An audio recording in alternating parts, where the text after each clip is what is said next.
அதாவது ரமேஷ் மணிகண்டன் உயர்நீதிமன்ற வழக்கறிஞர், அது மட்டும் இல்லாமல் தாவேகால அடிப்படை உறுப்பினர்.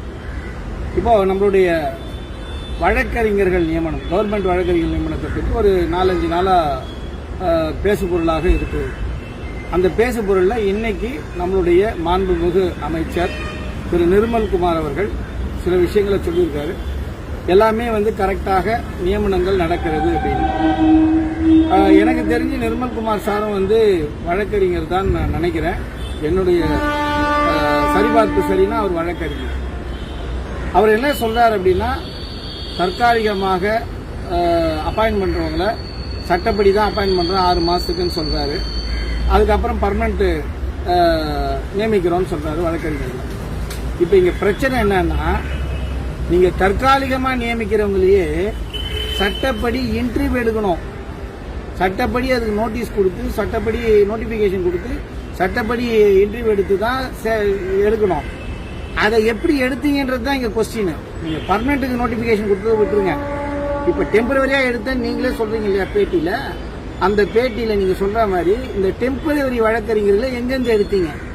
டெம்பரரி வழக்கறிஞர்களை எடுக்கிறீங்கன்னா இவங்க எப்ப ஃபார்ம் உங்களுக்கு அப்ளை பண்ணாங்க, எந்த அடிப்படையில் எடுத்தீங்க?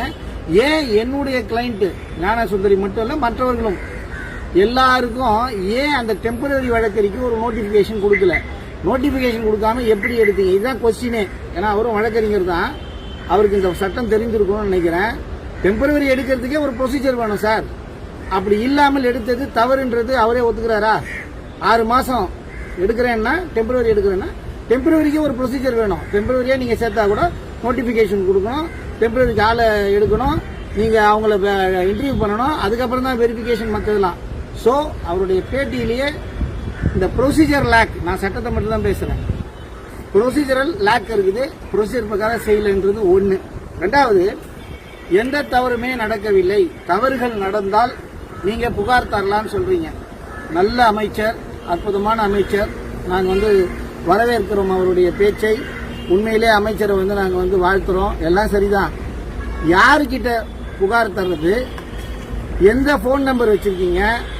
எப்படி புகார் தர்றது? புகார் தாங்கன்னு சொல்லிட்டு பொதுவாக ஒரு மீட்டிங்ல சொல்லிட்டு போறீங்க அமைச்சர். நீங்க என்ன செய்யணும்? உங்க போன் நம்பரை கொடுத்து, உங்களுடைய இமெயில் அட்ரஸை கொடுத்து, இதுக்கு அனுப்புங்க, எனக்கு போன் அடிங்க, நான் பிஏ கிட்ட கொடுத்துருக்கேன் போனு, இல்லை யாருக்கிட்ட கொடுக்குறேன், எதுவாக இருந்தாலும் சொல்லுங்க, உடனடி ஆக்ஷன் எடுக்கிறேன்னு சொன்னார்னா திரு அமைச்சர் நிர்மல்குமார் சார் சொன்னார்னா, முதல் ஆளா என்னுடைய கிளைண்ட் சார்பாக நானே எல்லா ஆடியோக்களையும் தருகிறேன். உங்களுடைய பிபி, நீங்க இப்ப டெம்பரரியா எடுத்தீங்களா பிபி, அந்த பிபி அவருடைய கூட இருக்கிறவங்க எல்லாம் சேர்ந்து 20 லட்சம் ரூபாய் லஞ்சம் வாங்கினதா சில பேருக்கு போஸ்டிங்கே கொடுத்தாங்கன்னு சொல்லக்கூடிய வீடியோ முதல் கொண்டு என்னிடத்தில் ஆதாரங்கள் இருக்கிறது. அந்த ஆதாரங்களை என்னோட கிளைண்ட் கோர்ட்லயும் சப்மிட் பண்ண சொல்லியிருக்காங்க. நீங்க இப்போ புதுசா இப்ப சொல்லிருக்கீங்க, ஒரு 4-5 நாள் கழிச்சு இப்ப பேட்டி கொடுத்துருக்கீங்க, புகார் தரலான்னு சொல்லியிருக்கீங்க. நம்மளுடைய நிர்மல்குமார் சார், மாண்புமிகு அமைச்சர், அவருடைய போன் நம்பரையும் இமெயில் ஐடியும் கொடுத்தா அந்த ஆடியோவையும் அனுப்பி வைக்கிறேன், அதே போல அது சம்பந்தப்பட்ட ஆவணங்களும் அனுப்பி வைக்கிறேன், உடனடியாக ஆக்ஷன் எடுக்கலாம். ஒன்று. ரெண்டாவது, ஒரு லீகல் ப்ரொசீஜர்ல எப்படியெல்லாம் அப்பாயின்மெண்ட் எடுக்கணும்னு ஒரு அமைச்சருக்கு தெரிந்திருக்க வேண்டும். அதனால தயவு செய்து இந்த நம்மளுடைய மாண்புமிகு முதலமைச்சர், ஏன்னா நானும் அவருக்கு தான் ஓட்டு போட்டேன், 1,72,00,000 பேர் அவரை நம்பி ஓட்டு போட்டாங்க. அவர்களுக்கு முதலமைச்சர் செய்ய வேண்டியது என்னன்னா, இது என்ன தவறு நடந்திருக்கிறது, அவரு தவறு நடக்கலன்றாரு, தவறு நடந்ததுக்கான ஆதாரங்களை தருகிறோம். அப்படி கொடுக்கும்போது அந்த ஆதாரத்தை வைத்து சட்டப்படி நம்மளுடைய முதலமைச்சர் நடவடிக்கை எடுக்கணும். ஏன்னா ஒரு விஷயம் என்னன்னா, 6 மாசம் டெம்பரவரி, அதுக்கப்புறமா பர்மனன்ட் பண்றீங்க. 6 மாசம் டெம்பரவரியில பர்மனன்ட் பண்றதுல இந்த விஷயங்கள்லாம் தனி. அந்த 6 மாசம் நியமிக்கின்ற வழக்கறிஞர்களுக்கு என்ன நாலேஜ் இருக்குது அப்படின்னு இன்டர்வியூ பண்ணிருக்கணும்ல. இன்டர்வியூ பண்ணாம நீங்க 6 மாசம் வச்சிருந்து அதுக்கப்புறம் பர்மனன்ட் பண்ணலையோ இல்ல நீக்கிறீங்களோ, அது வேற விஷயம். அதுவரையில் பொதுமக்களின் வழக்குகள் என்னவாகும்? வழக்கு வாதாடக்கூடிய திறமை இருப்பவர்கள் தான் அரசு வழக்கறிஞர்களாக ஆக முடியும். அரசு வழக்கறிஞர்கள் நாலேஜ் இல்லைன்னா முடிஞ்சது வேலை. இப்போ ஒன்றும் இல்லை, இப்போ என்னோட கிளைண்ட்டை நெருக்கடி கொடுத்து வாபஸ் வாங்க சொன்னது ஒரு பிபி.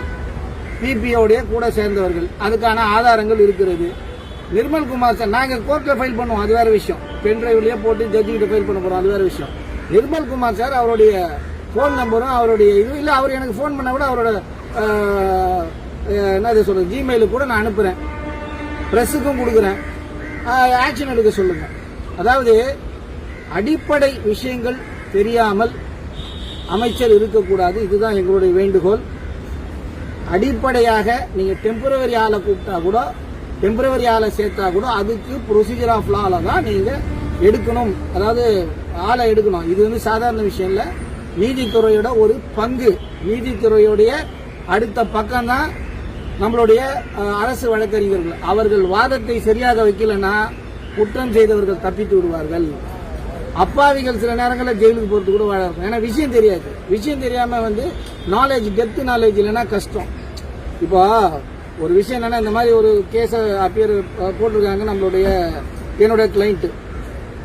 என்கிட்ட இதை சொல்லியிருந்தா நான் என்ன பண்ணுவேன் அப்படின்னா, இந்த மாதிரி பஞ்சாயத்து விஷயங்களை கூப்பிட்டு அவங்கள கேஸை வாபஸ் வாங்குங்கன்னு சொல்ல மாட்டேன். ஏன்னா நான் கற்றறிந்த வழக்கறிஞர், எனக்கு சட்டத்தை பத்தி நல்லா தெரியும், ஒரு பிபிக்கு என்ன வேலைன்னு தெரியும். ஸோ ஒரு பிபி இதை மாதிரி கூப்பிட்டு வழக்கை வாபஸ் வாங்குன்னு சொல்றது தவறா சரியா, நம்ம மாண்புமிகு அமைச்சர் தான் சொல்லணும். இன்னொரு விஷயம் என்னன்னா, மாண்புமிகு அமைச்சரை பற்றியே அந்த ஆடியோவில் நிறைய விஷயம் சொல்லியிருக்காங்க. பிபி வேணும்னு சொன்னார்னா பிரஸுக்கும் கொடுக்குறேன், அதே போல அமைச்சருக்கும் அனுப்புறேன், முதலமைச்சர்கிட்ட கேட்டால் முதலமைச்சருக்கும் சேர்த்து அனுப்புறேன். உங்களை நம்பி, அதாவது எங்களுடைய தளபதி விஜய் அவர்கள், நானும் தவறு செய்ய மாட்டேன், என்னை கூட இருப்பவர்களும் தவறு செய்ய விட மாட்டேன், அதே போல யாராவது தவறு செய்திருந்தால் அதுவும் நடவடிக்கை எடுப்பேன்னு சொன்னார். அவர் சொன்னதை நம்பி நாங்கள் ஓட்டு போட்டோம். அதே போல அவர் சொன்னதை நம்பி நாங்க அவரை உச்சி முகர்ந்து கொண்டாடினோம். இப்பொழுது தவறு நடந்திருக்கிறதா இல்லையா? இப்ப அவர் மினிஸ்டர் ஒரு விஷயம் சொல்றாரு, நாங்க ஒரு விஷயம் சொல்றோம். பல மாவட்டங்கள்ல போராட்டங்கள்லாம் நடக்குது, அதுவே உங்களுக்கு தெரியும். அது அமைச்சர் சொல்றதுக்கு போராட்டம் பேப்பர்ல டெய்லி வருது போராட்டம். கோயம்புத்தூர்ல போராட்டம், ஒரு இவருக்கு ஃபைன் போட்டுக்கிறாங்கன்றாங்க கலெக்டருக்கு. இதெல்லாம் வந்து கொண்டிருக்கிறது. இப்ப நாங்க புதுசா ஒன்றும் சொல்லல, ஆல்ரெடி இருக்கிற பிரச்சனையை தான் கோர்ட்டுக்கு எடுத்துட்டு போயிருக்கோம்.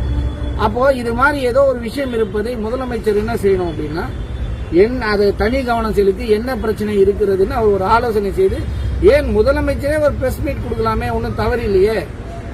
நாங்க எதிர்பார்க்கறது எங்க முதலமைச்சர் ரியல் ஹீரோவா இருக்கணும், அதுவும் தமிழகத்திற்கு அரசியல் ரியல் ஹீரோவா இருக்கணும் நாங்க ஆசைப்படுறோம். இப்ப கூட எங்களுடைய என்னோட கிளைண்டா இருக்கட்டும், இல்ல வழக்கறிஞராக நானாக இருக்கட்டும், நாங்க எதிர்பார்க்கறது என்னன்னா, எங்களுடைய முதலமைச்சர் அவர் என்ன சொன்னார், எந்த ஊழலும் எந்த லஞ்சமும் இல்லாமல் அரசை செய்வேன் என்றாரோ அதை செய்ய வேண்டும் என்பதுதான் எங்களுடைய ஆசை.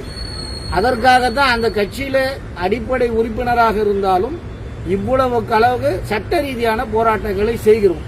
அதனால தயவு செய்து நான் அனுப்புற ஆதாரங்கள், அந்த அனுப்புற ஆதாரங்கள், வேற மாவட்டங்கள் நடக்கிற போராட்டங்கள் என்னென்ன இருக்குதுன்றது எல்லாத்தையும் முதலமைச்சர் அவர்கள் ஆலோசனை செய்து, அதிகாரிகளுடன் ஆலோசனை செய்து இதற்கு ஒரு தீர்வு காண வேண்டும். அதுதான் எங்களுடைய வேண்டுகோள். அந்த கட்சி சார்பாக பேசல. இது பொதுமக்களுக்கு நீதித்துறைக்கு நீதித்துறை மேல இருக்கின்ற நம்பிக்கையை உயர்த்துவதற்கான வழி. அதற்கு முதலமைச்சர் தயாராவாரா? ஏன்னா முதலமைச்சர் அதாவது இந்த பிரச்சனை ஓடிட்டு இருக்கு ஒரு 4-5 நாளா. இன்னைக்கு தான் மாண்புமிகு முதலமைச்சர் ஒரு பேட்டியை கொடுத்து ஒரு விளக்கம் சொல்றாரு. அதுக்காகவே அவருக்கு நன்றி, நாங்க நன்றி சொல்றோம். நான் ஏதோ ஒரு விளக்கனாச்சு தராரு, விளக்கம் தரவே தானே இப்ப நான் பதிவு போட முடியுது, அவருடைய விளக்கத்துக்கு மாற்று பதிவு போட முடியுது.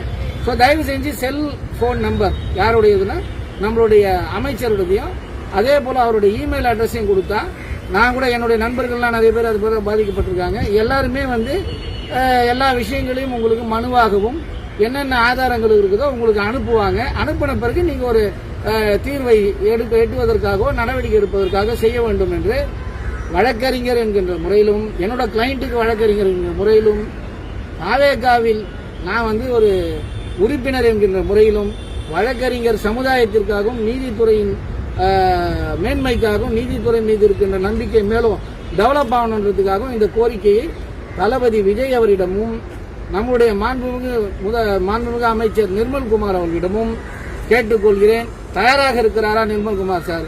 இல்ல ஒரே மேடையில கூட நான் அவர்கிட்ட பேச தயாராக இருக்கிறேன், ஆதாரத்தோடு பேச தயாராக இருக்கிறேன். அவர் ரெடியான்னு மட்டும் கேளுங்க.